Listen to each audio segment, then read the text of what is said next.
It was just the very thought of you being there while we hunted. His jaw tightened. That would be bad? He spoke from between clenched teeth. Extremely. Because he took a deep breath and stared through the windshield at the thick rolling clouds that seemed to press down almost within reach. When we hunt, he spoke slowly, unwillingly, we give ourselves over to our senses, govern less with our minds, especially our sense of smell. If you were anywhere near me when I lost control like that.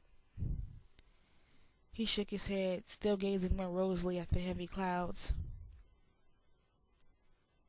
I kept my expression firmly under control, expecting the swift flash in his eyes to judge my reaction that soon followed.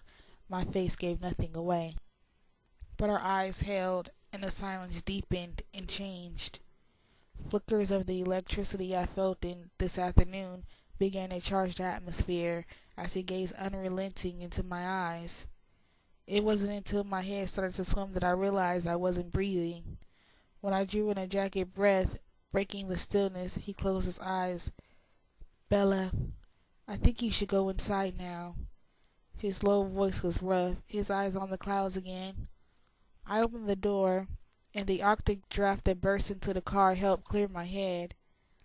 Afraid I might stumble in my woozy state, I stepped carefully out of the car and shut the door behind me without looking back. The whir of the automatic window unrolling made me turn. "Oh, Bella," he called after me, his voice more even. He leaned toward the open window with a faint smile on his lips. "Yes?" "Tomorrow, it's my turn." "Your turn to what?" He smiled wider, flashing his gleaming teeth. "Ask the questions." And then he was gone, the car speeding down the street and disappearing around the corner before I could even collect my thoughts. I smiled as I walked to the house. It was clear that he was planning to see me tomorrow, if nothing else. That night Edward starred in my dreams as usual. However, the climate of my consciousness had changed. It thrilled with the same electricity that charged the afternoon, and I tossed and turned restlessly, waking often. It was only in the early hours of the morning that I finally sank into an exhausted, dreamless state. When I awoke, I was still tired, but edgy as well. I put on my brown turtleneck and an inescapable jeans, sighing as I daydreamed of spaghetti straps and shorts. Breakfast was the usual quiet event I expected. Charlie fried eggs for himself. I had my bowl of cereal. I wondered if he had forgotten about this Saturday. He answered my unspoken question as he stood up to take his plate to the sink. "About this Saturday," he began, walking across the kitchen and turning on the faucet. I cringed. "Yes, Dad?" "Are you still set on going to Seattle?" he asked. "That was the plan," I grimaced, wishing he hadn't brought it up so I wouldn't have to compose a careful half-truths. He squeezed some dish soap onto his plate and swirled it around with a brush. "And you're sure you can't make it back in time for the dance?" "I'm not going to the dance, Dad," I glared. "Didn't anyone ask you?" he asked, trying to hide his concern by focusing on rinsing his plate. A sigh stepped the minefield. "It's a girlish choice." "Oh," he frowned as he dried his plate. I sympathized with him.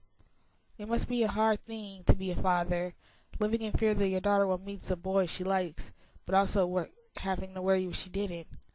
How ghastly it would be, I thought, shuddering, if Charlie had even the slightest inkling of exactly what I did like. Charlie left then, with a goodbye wave, and I went upstairs to brush my teeth and gather my books. When I heard the cruiser pull away, I could only wait a few seconds before I had to peek out of my window. The silver car was already there, waiting in Charlie's spot on the driveway. I bounded down the stairs and out the front door, wondering how this bizarre routine would continue. I never wanted it to end. He waited in the car, not appearing to watch as I shut the door behind me without bothering to lock the deadbolt. I walked to the car, pausing shyly before opening the door and stepping in.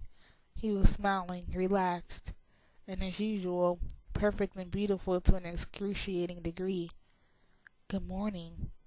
His voice was silky. "How are you today?" His eyes roamed over my face, as if the question was something more than simple courtesy. Good, thank you. I was always good, much more than good, when I was near him. His gaze lingered on the circles under my eyes. You look tired. I couldn't sleep, I confessed, automatically swinging my hair around my shoulder to provide some measure of cover. Neither could I, he teased as he started the engine. I was becoming used to the quiet purr. I was sure the whir of my truck would scare me whenever I got to drive it again. I laughed. I guess that's right. I suppose I slept just a little bit more than you did. I wager you did. So what did you do last night? I asked. He chuckled. Not a chance. It's my day to ask questions. Oh, that's right. What do you want to know? My forehead creased.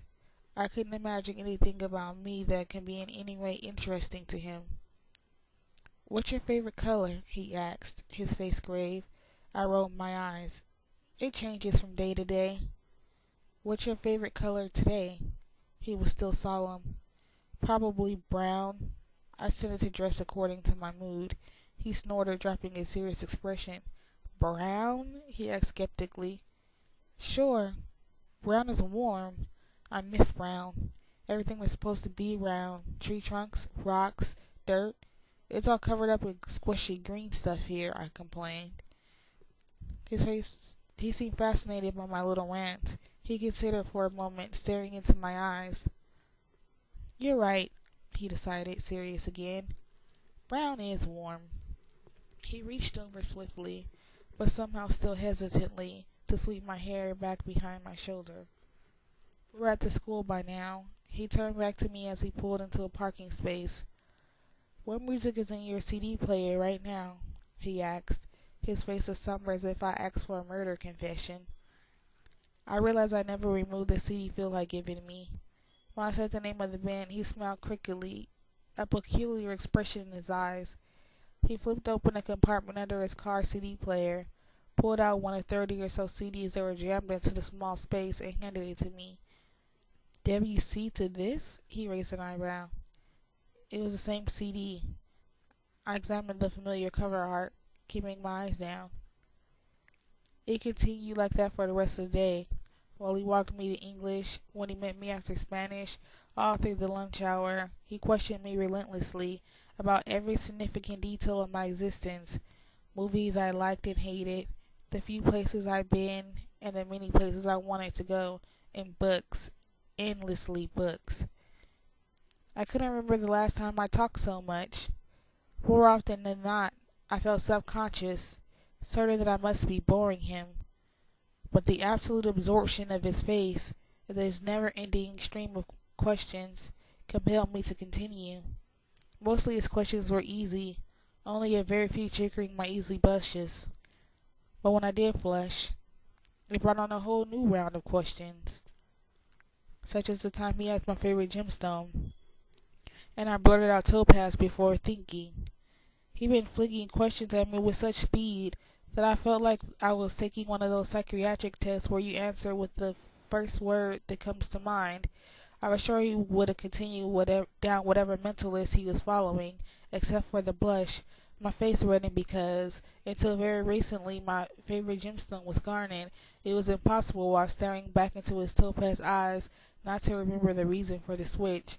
And naturally, he wouldn't rest until I admitted while I was embarrassed. Tell me, he finally commanded after persuasion failed.